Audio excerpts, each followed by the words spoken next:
Hi students, उम्मीद है आप लोग खैरियत से होंगे और अपने स्टडी में मसरूफ़ होंगे। जैसे कि आप लोग जानते हैं कि हम एनसीईआरटी क्लास 11 बायोलॉजी कोर्स जो है पढ़ रहे हैं और हम chapter 8 cell the unit of life जो है वो डिस्कस कर रहे हैं। आज हमारा जो टॉपिक है वो cell envelope and its modifications ये डिस्कस करेंगे और इसके साथ related topic pili and fimbriae in bacteria. So ये दो रिलेटेड टॉपिक्स है एनसीईआरटी के, ये आज हम डिस्कस करेंगे।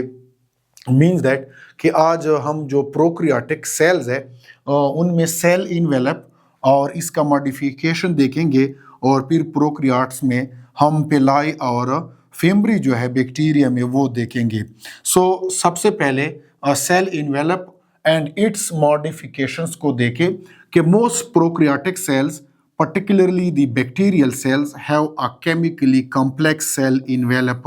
कि प्रोक्रियाट्स जो है इनके गिर्द क्या होता है, इन्वेलप होता है बहुत सारे प्रोक्रियाटिक सेल्स के गिर्द। इसमें ख़ास तौर पर जो बैक्टीरिया है, देखिए ये सारा जो ये कवरिंग है सेल के गिर्द, इसको क्या कहते हैं, इन्वेलप कहते हैं।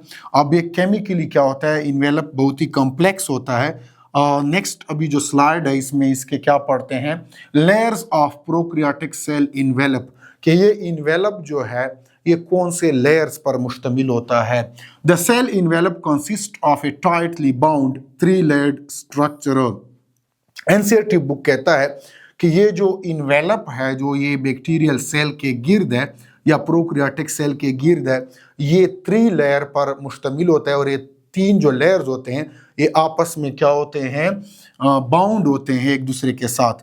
द आउटरमोस्ट ग्लाइकोकैलिक्स, बाहर जो ये इन्वेलप है इसमें मेनली जो आपको केमिकल मिलेगा वो ग्लाइकोकैलिक्स मिलेगा, फॉलोड बाय सेल वॉल। फिर जो है इस बाहर के ग्लाइकोकैलिक्स से इन्वेलप के साथ जो है अंदर की तरफ ये क्या होगा, ये सेल वॉल है, this is the cell wall, ये सेल वॉल है। और फिर and then the plasma membrane, और अंदर की तरफ जो लेयर है बिल्कुल अंदर की तरफ वो किस चीज का है, वो प्लाज्मा मेम्ब्रेन का है। सो बाहर की तरफ जो है वो बैक्टीरियल सेल में ग्लाइकोकैलिक्स है, फिर अंदर की तरफ अगर जाते जाएं तो दूसरे नंबर पर क्या आता है, सेल वॉल आता है, और बिल्कुल अंदर साइड पे जो लेयर है इन्वेलप का वो क्या है, प्लाज्मा मेम्ब्रेन है एनसीईआरटी बुक के मुताबिक। नेक्स्ट देखे कि although each layer of the envelope perform distinct function। अब ये जो लेयर्स है, जैसे कि अभी मैंने मेंशन किया कि ये बाहर जो है ये ग्लाइकोकैलिक्स का लेयर है और ये दूसरे नंबर पर क्या है, ये सेल वॉल है, और ये बिल्कुल अंदर की तरफ प्लाज्मा मेम्ब्रेन या सेल मेम्ब्रेन है। अब ये जो लेयर्स है, हर लेयर का डिस्टिंक्ट फंक्शन है, अपना मखसूस फंक्शन है, लेकिन they act together as a single protective unit. लेकिन एक काम ये तीनों लेयर ये भी करते हैं कि ये इस सेल की क्या करते हैं, प्रोटेक्शन करते हैं, जो कि बहुत ही इंपॉर्टेंट होता है सेल के लिए, सेल के सर्वाइवल के लिए। Bacteria can be classified into 2 groups on the basis of. अब जो बैक्टीरिया है इनको 2 ग्रुप्स में तकसीम किया जाता है और किन 2 खसूसियात की बुनियाद पर। पहला कौन सा खसूसियात है, the differences in the cell envelope, के जो बैक्टीरिया के सेल का जो इन्वेलप है इनमें जो डिफरेंस है। दूसरा कौन से खसूसियत पर, कि the manner in which they respond to staining procedure, के वो तरीका जिसमें ये जो बैक्टीरिया है स्टेनिंग प्रोसीजर को मुख्तलिफ तरीके से मुख्तलिफ बैक्टीरिया क्या करते हैं, रिस्पॉन्ड करते हैं। तो ये 2 खसूसियात है। पहला खसूसियात कौन सा, कि जो बैक्टीरिया है उनमें इन्वेलप कौन सा है, दूसरा कौन सा खसूसियत है कि बैक्टीरिया स्टेनिंग को रिस्पॉन्स कैसे देते हैं। इन 2 खसूसियात पर बैक्टीरिया को 2 ग्रुप्स में तकसीम किया जाता है। Those that take up the gram stain are gram positive and the others that do not are called gram negative bacteria। NCERT book कहता है कि वो बैक्टीरिया जो एक स्पेसिफिक डाई के साथ उनकी स्टेनिंग हो जाती है उनको हम क्या कहते हैं, ग्राम पॉजिटिव बैक्टीरिया कहते हैं। और उस स्पेसिफिक डाई के साथ अगर दूसरे ग्रुप ऑफ बैक्टीरिया की स्टेनिंग सही नहीं होती तो उनको हम क्या कहते हैं, ग्राम नेगेटिव कहते हैं। तो इस बुनियाद पर जो है बैक्टीरिया की दो अकसाम है, ग्राम पॉजिटिव और ग्राम नेगेटिव बैक्टीरिया। अब कंपोजिशन ऑफ ग्लाइकोकैलिक्स के ग्लाइकोकैलिक्स जो इन्वेलप बनाने में यूज हो रहा है, इसकी कंपोजिशन कैसी है, ये कैसे है। Glycocalyx differs in composition and thickness among different bacteria. चूंकि बैक्टीरिया जो है ये बहुत ही बड़ा ग्रुप है और बैक्टीरिया में मुख्तलिफ किस्म के जो है स्पीशीज है, इस वजह से जो ग्लाइकोकैलिक्स है इसकी जो थिकनेस है वो मुख्तलिफ बैक्टीरिया में आपको मुख्तलिफ मिलेगा। It could be a loose sheet called the slime layer in some. कुछ बैक्टीरिया में ये जो ग्लाइकोकैलिक्स होगा ये क्या होगा, ये लूज शीट होगा और ये फिर ऐसे जो इन्वेलप में ये कंट्रीब्यूट करेगा उसको हम क्या कहते हैं कि ये स्लाइम लेयर बना रहा है glycocalyx. while in others it may be thick and tough called the capsule। और अगर कुछ बैक्टीरिया में फिर ये ग्लाइकोकैलिक्स थिक है, इसकी मोटाई ज्यादा है और ये क्या है, टफ है, तो फिर हम ऐसे ग्लाइकोकैलिक्स को ये कहते हैं कि ये कौन सा एक कैप्सूल बना रहा है। तो यहाँ पर आपको डिफरेंस का पता होना चाहिए कि जो इन्वेलप में हम कहते हैं कि ये इस बैक्टीरिया के गिर्द स्लाइम लेयर है, या इस बैक्टीरिया के गिर्द क्या है, कैप्सूल है। तो इस बुनियाद पे कहते हैं कि अगर ग्लाइकोकैलिक्स लूज शीट बना रहा है तो हम कहते हैं कि इस बैक्टीरिया के इर्द गिर्द क्या है, स्लाइम लेयर है। अगर बैक्टीरिया जो के इर्द गिर्द जो ग्लाइकोकैलिक्स है वो अगर थिक और टफ जो है कैप्सूल बना रहा है तो हम कहते हैं कि इसके गिर्द क्या है, कि कैप्सूल है इस बैक्टीरिया के गिर्द। तो इस बुनियाद पर जो है टू टाइप्स है ग्लाइकोकैलिक्स के। Cell wall in prokaryotes. अब सेल वॉल को डिस्कस करेंगे, चूंकि हमने देखा है कि जो अंदरूनी लेयर है वो प्लाज्मा मेम्ब्रेन था और दूसरे नंबर पर जो लेयर था वो सेल वॉल का था। The cell wall determines the shape of the cell and provide a strong structural support to prevent the bacterium from bursting और कोलैप्सिंग। अब जो सेल वॉल है इसका क्या फंक्शन है, सबसे पहले तो ये देखें कि फॉर एग्जांपल ये बैक्टीरियल सेल है, तो बैक्टीरियल सेल के अंदरूनी जो लेयर होगा वो क्या है, ये प्लाज्मा मेम्ब्रेन है फॉर एग्जांपल। फिर इसके गिर्द कौन सा लेयर है, दूसरा बाहर की तरफ ये क्या है, ये सेल वॉल है। तो ये सेल वॉल का ये फंक्शन है कि बैक्टीरिया के सेल का शेप भी डिटरमिन करता है कि बैक्टीरियल सेल का शेप कैसा होगा। दूसरा इसका फंक्शन ये है कि बैक्टीरियल सेल में जो फ्लूइड जा रहा है बाहर की तरफ से, तो अगर सेल वॉल नहीं होगा तो फिर ये बैक्टीरियल सेल क्या हो जाएगा, बर्स्ट हो जाएगा, फट जाएगा और ख़त्म हो जाएगा। लेकिन सेल वॉल जो है इसको बर्स्ट होने से एक हद तक क्या करता है, बचाता है बैक्टीरियल सेल को। तो सेल वॉल का जो एक मेन वो है फंक्शन वो ये भी है कि जो बैक्टीरियल सेल है वो बर्स्ट ना हो। और दूसरा कौन सा काम कि कोलैप्सिंग से भी बैक्टीरियल सेल को सेल वॉल बचाता है कि ये जो बैक्टीरियल सेल है ये कोलैप्स भी ना हो। तो सेल वॉल जो है इंपॉर्टेंट रोल और फंक्शन प्ले करता है बैक्टीरियल सेल में, स्ट्रक्चरल सपोर्ट भी देता है और जो है बैक्टीरियल सेल को शेप भी देता है और बैक्टीरियल सेल को जो है बर्स्टिंग और कोलैप्सिंग से क्या करता है, सेल वॉल बचाता है। फिर इसके अंदरूनी जो लेयर है प्लाज्मा मेम्ब्रेन के plasma membrane in prokaryotes. The plasma membrane is selectively permeable in nature. अब फॉर एग्जांपल बैक्टीरिया के गिर्द जो बाहर ये सबसे पहला लेयर है वो क्या है, प्लाज्मा मेम्ब्रेन है। तो प्लाज्मा मेम्ब्रेन क्या काम करता है कि ये सेलेक्टिवली परमिएबल है, मीन्स दैट कि ये बाहर की कुछ चीज़ें जो सेलेक्टिवली सेलेक्ट करते हैं उसको अंदर जाने देता है और जो अंदर की कुछ चीज़ें होती है वो सेलेक्टिवली उसको क्या करता है, बाहर की तरफ छोड़ता है। मीन्स दैट कि ये जो प्लाज्मा मेम्ब्रेन है ये बैक्टीरियल सेल से हर चीज़ को बाहर नहीं जाने देता और हर चीज़ को बैक्टीरियल सेल के अंदर भी जाने नहीं देता। तो जो चीज़ें बैक्टीरियल सेल के लिए ज़रूरी है वो जो है प्लाज्मा मेम्ब्रेन उसको अलाउ करता है कि वो बैक्टीरियल सेल के अंदर जाएं। जो जिन चीज़ों को बैक्टीरियल सेल से बाहर निकलना चाहिए तो उसको भी प्लाज्मा मेम्ब्रेन क्या करता है, अलाउ करता है कि ये चीजें बैक्टीरियल सेल के साइटोप्लाज्म से बाहर की तरफ जाएं and interacts with the outside world. जो प्लाज्मा मेम्ब्रेन है ये बाहर इन्वायरमेंट के साथ भी इंटरेक्ट करता है। This membrane is similar in structurally to that of the eukaryotes. NCERT book कहता है कि जो प्लाज्मा मेम्ब्रेन का स्ट्रक्चर है प्रोकैरियोट्स का, वो जो यूकैरियोट्स है उनके स्ट्रक्चर के साथ बहुत ही ज्यादा मैच करता है। अब नेक्स्ट जो स्ट्रक्चर्स है वो हम मीजोसोम्स पढ़ेंगे। मीजोसोम्स इन प्रोकैरियोट्स। मीजोसोम बहुत ही इंपॉर्टेंट रोल प्ले करते हैं प्रोकैरियोट्स में। A special membrane structure is the mesosome which is formed by the extensions of plasma membrane into the cells।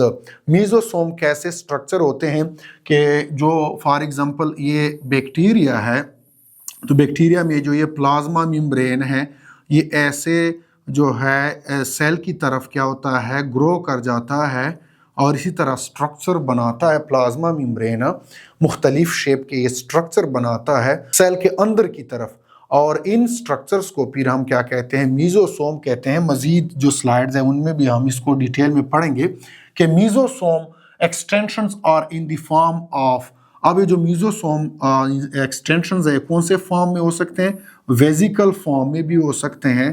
For example ये प्लाज्मा मेम्ब्रेन है तो ये अगर इस तरह वेजिकल शेप जो है स्ट्रक्चर बनाता है तो ये इस तरह वेजिकल शेप में भी हो सकते हैं।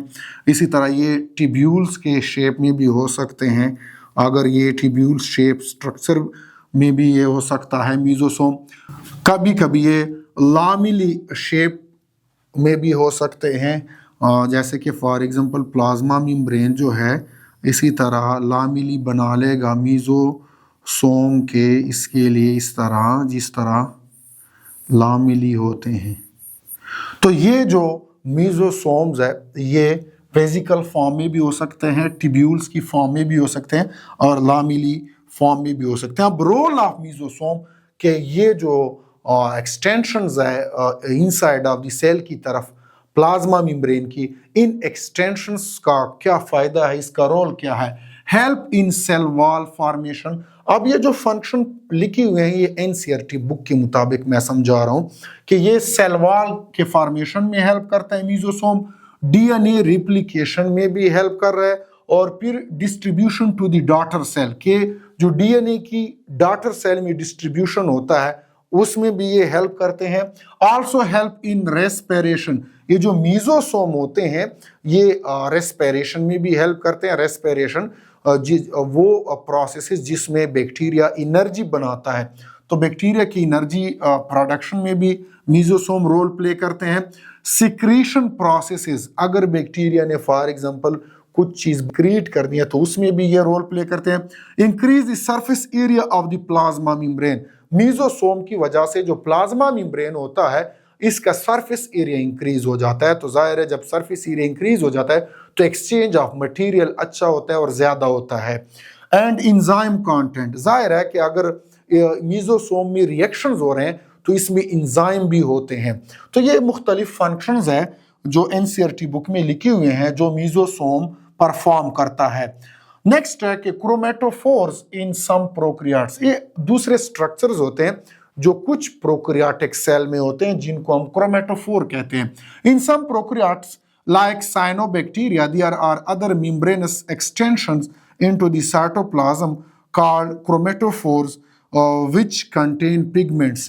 इनमें मेम्ब्रेनस ऐसी एक्सटेंशन होती है जिनमें कुछ पिगमेंट जो होते हैं वो स्टोर होते हैं, और ऐसे स्ट्रक्चर को फिर हम क्या कहते हैं, क्रोमेटोफोर कहते हैं। और ये प्रोकैरियोट्स में जो साइनोबैक्टीरिया है इसमें आपको क्रोमेटोफोर मिलेंगे। फिर है फ्लैजेला इन बैक्टीरिया।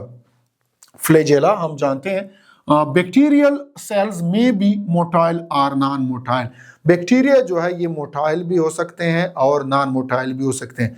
कुछ बैक्टीरिया आपको ऐसे मिलेंगे जो हरकत खुद कर सकते हैं, कुछ ऐसे मिलेंगे जो खुद हरकत या मूवमेंट लोकोमोशन नहीं कर सकती।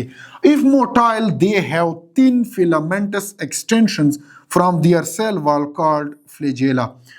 यहाँ पर ये भी जो है इसको भी जरूर याद रखें और सीखें कि एक को हम क्या कहते हैं, फ्लैजेलम कहते हैं, और अगर प्लूरल है तो प्लूरल दो या दो से ज्यादा है तो इसको हम क्या कहते हैं, फ्लेजेला कहते हैं। सो फ्लेजेला इज प्लूरल और फ्लेजेलम जो है ये सिंगुलर है। तो ये क्या होते हैं फ्लेजेलम, ये साइटोप्लाज्म की एक्सटेंशन होते हैं, जैसे कि इस पिक्चर में ये सेल की एक्सटेंशन होते हैं, जैसे कि यहाँ पर इस पिक्चर में या डायग्राम में बहुत ही ज्यादा क्लियर है। दिस इज दी फ्लेजेला, ये फ्लेजेलम है। जाहिर है ये जहां पर भी होता है फ्लेजेलम या फ्लेजेला जहां पर होते हैं तो ये सेल को बुनियादी तौर पर लोकोमोशन में, मूवमेंट में, हरकत में हेल्प करते हैं। नेक्स्ट है कि bacteria show arrange in the number and arrangement of flagella. अब चूंकि बैक्टीरिया के बहुत सारे अकसाम है तो ये डिपेंड करता है कि फॉर एग्जांपल अगर एक बैक्टीरियल सेल है तो ये बैक्टीरियल सेल पर डिपेंड करता है कि इसके कौन से हिस्से के साथ कौन सी तरफ पे कितने फ्लेजेला लगे हुए हैं और उनकी तादाद, इनकी नंबर कितनी है। ये बैक्टीरिया की स्पीशीज पर, किस्म पर डिपेंड करता है, बैक्टीरिया के ग्रुप पर डिपेंड करता है। नेक्स्ट है कंपोजिशन ऑफ बैक्टीरियल फ्लेजेलम। अब जो बैक्टीरिया का फ्लेजेलम है जो प्रीवियस स्लाइड में हमने डिस्कस किया, इसका कंपोजिशन कैसे है कि bacterial flagellum is composed of 3 parts. एक इसमें फिलामेंट होता है, एक इसमें हुक होता है और तीसरे नंबर पर बेजल बॉडी होती है। देखिए ये इस डायग्राम में ये बहुत ही ज़्यादा क्लियर है। ये जो स्ट्रक्चर जितना भी है ये बैक्टीरियल के जो फ्लेजेलम है उसकी ये बेजल बॉडी है, ये इसका क्या है, ये इसका हुक है और ये जो लंबा सा गया होता है इसका ये क्या होता है, इसका फिलामेंट होता है। The filament is the longest portion and extends from the cell surface to the outside. अब ये देखिए ना, फिलामेंट जो है ये बैक्टीरियल फ्लेजेलम का लॉन्गेस्ट पोर्शन होता है और ये एक्सटेंडेड होता है। फिर जो है फ्लेजेलम के बाद अब हम पढ़ेंगे दूसरे स्ट्रक्चर्स प्रोकैरियोट्स के पिलाई एंड फिम्ब्री इन बैक्टीरिया के पिलाई और फिम्ब्री कैसे स्ट्रक्चर होते हैं बैक्टीरिया में, इनका रोल क्या होता है। Besides flagella, pili and fimbriae are also surface structures of the bacteria but do not play a role in motility. Flagella के अलावा देखिए ना, ये यहाँ पर इस बैक्टीरिया के साथ ये एक फ्लेजेलम है और ये दूसरा फ्लेजेलम है, 2 फ्लेजेला है इस बैक्टीरियम के साथ। तो फ्लेजेलम के अलावा बैक्टीरिया के सेल पे दूसरे एक्सटेंशन भी होते हैं, जैसे कि ये एक्सटेंशन जो है ये क्या है, ये ऐसे स्ट्रक्चर्स है, अगर ये लंबे होंगे तो ये क्या है, पिलाई है, और अगर ये छोटे छोटे होंगे, शॉर्ट होंगे, इनकी लेंथ कम होगी तो ये क्या है, फिम्ब्री है। तो इन स्ट्रक्चर्स का, पिलाई का और फिम्ब्री का जो होता है मोटिलिटी में तो रोल नहीं होता, ये जो लोकोमोशन मूवमेंट होता है बैक्टीरिया का, इसमें ये हेल्प आउट नहीं करते, लेकिन ये दूसरे रोल प्ले करते हैं। कौन सा रोल प्ले करते हैं नेक्स्ट अभी स्लाइड्स में पढ़ते हैं। The pili are elongated tubular structures made up of special protein. देखिए ये पिलाई एलोंगेटेड स्ट्रक्चर्स है और ये क्या करते हैं, मूवमेंट या लोकोमोशन में हेल्प तो नहीं करते, और ये क्या है कि स्पेशल प्रोटीन के बने होते हैं। फिर जो है इसके बाद फिम्ब्री है कि the fimbriae are small bristle like fibres sprouting out of the cell. देखिए इसको हमने पिलाई करार दिया कि ये क्या है, पिलाई है, तो फिर ये जो फिम्ब्री होंगे ये इससे स्मॉल इन साइज होंगे।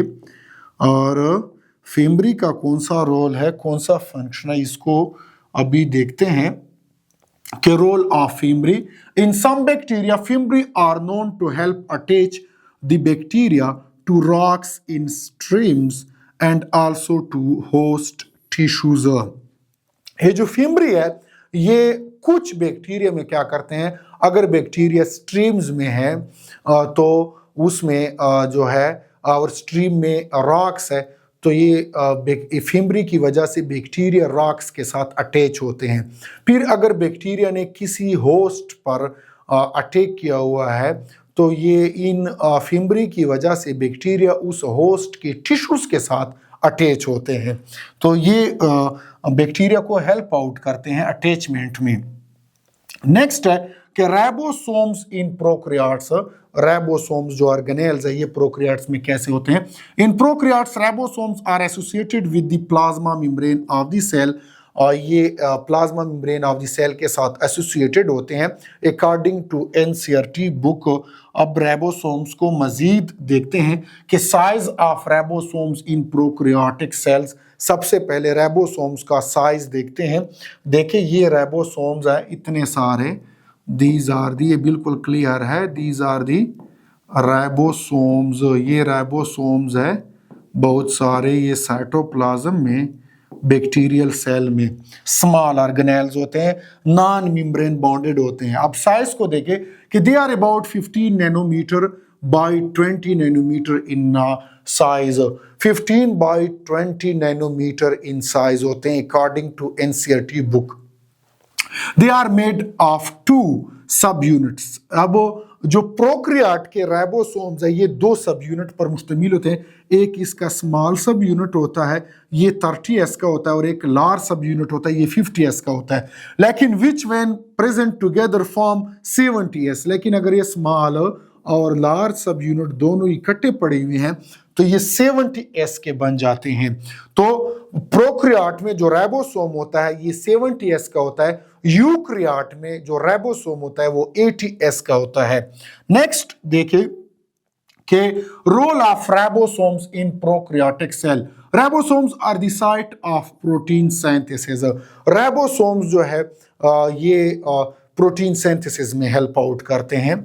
बैक्टीरिया में जो राइबोसोम्स है इनका रोल क्या है कि ये प्रोटीन सिंथेसिस में रोल प्ले करते हैं। Several ribosomes may attach to a single messenger RNA and form a chain called polyribosome और पॉलीसोम। देखिए अगर फॉर एग्जांपल एक मैसेंजर आरएनए है साइटोप्लाज्म में, तो इस मैसेंजर आरएनए के साथ क्या हो जाता है कि बहुत सारे राइबोसोम अटैच हो जाते हैं और जो स्ट्रक्चर बनाते हैं इसको फिर हम क्या कहते हैं, पॉलीराइबोसोम या पॉलीसोम कहते हैं। और ये फिर क्या करते हैं, मैसेंजर आरएनए का मैसेज कोड करके मैसेंजर आरएनए के मैसेज पे प्रोटीन्स बनाते हैं। The ribosomes of A polysome translate the messenger RNA into proteins. अब जो मैसेंजर आरएनए पे मैसेज कोड हुआ होता है उसको पे ये क्या करते हैं, प्रोटीन की सिंथेसिस करते हैं। अमीनो एसिड एक दूसरे के साथ मिलाकर प्रोटीन सिंथेसिस करते हैं बैक्टीरिया के लिए। नेक्स्ट देखें कि inclusion bodies in prokaryotic sales, ये दूसरे स्ट्रक्चर्स होते हैं प्रोकैरियोटिक सेल्स में जिनको इंक्लूजन बॉडीज कहते हैं। Reserve material in prokaryotic cells are stored in the cytoplasm in the form of inclusion bodies. जो प्रोकैरियोटिक सेल होते हैं इनमें जो रिजर्व मटेरियल होता है वो किस उसमें पड़ा होता है, फॉर्म में पड़ा होता है, इंक्लूजन बॉडीज की फॉर्म में। जैसे कि ये इंक्लूजन बॉडी है, ये इंक्लूजन बॉडी, इस तरह ये इंक्लूजन बॉडी है, तो ये इंक्लूजन बॉडीज जो होते हैं नॉन मेम्ब्रेन बॉन्डेड होते हैं, इसके गिर्द मेम्ब्रेन नहीं होता। और ये इंक्लूजन बॉडीज जो है इसमें इस फॉर्म में प्रोकैरियोट में रिजर्व मटेरियल पड़ा होता है for the future use. These are not bound by any membrane system and lie free in the cytoplasm. अब ये जो इंक्लूजन बॉडीज होती है ये प्रोकैरियोटिक सेल में फ्री पड़े होते हैं, इसके गिर्द मेम्ब्रेन नहीं होता।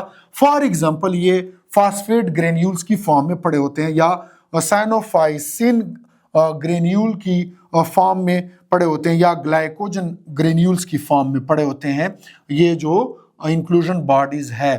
फिर जो है आखिर पे कि गैस विक्यूल्स इन बैक्टीरिया, ये ऐसे विक्यूल्स होते हैं बैक्टीरिया में जिसमें गैस होता है, नाम से ही जाहिर है। Gas vacuoles are found in blue green and purple and green photosynthetic bacteria. ये जो गैस विक्यूल्स होते हैं ये कुछ बैक्टीरिया में होते हैं और इन गैस विक्यूल्स का ये फंक्शन होता है कि अगर बैक्टीरिया पानी के सरफेस से बॉटम की तरफ जाना चाहता है तो गैस विक्यूल से गैस को निकाल देता है, और अगर बैक्टीरिया बॉटम से ऊपर पानी के ऊपर सरफेस की तरफ आना चाहता है तो फिर इस जो बैक्टीरिया है वो गैस विक्यूल में गैस भर देता है। सो गैस विक्यूल जो है इसकी वजह से बैक्टीरिया जो है अपनी बयांसी जो है उसको बरकरार रखता है। सो ये था आज दो रिलेटेड टॉपिक्स के हवाले से। मिलते हैं नेक्स्ट लेक्चर में, तब तक अपना ख्याल रखिएगा। शुक्रिया।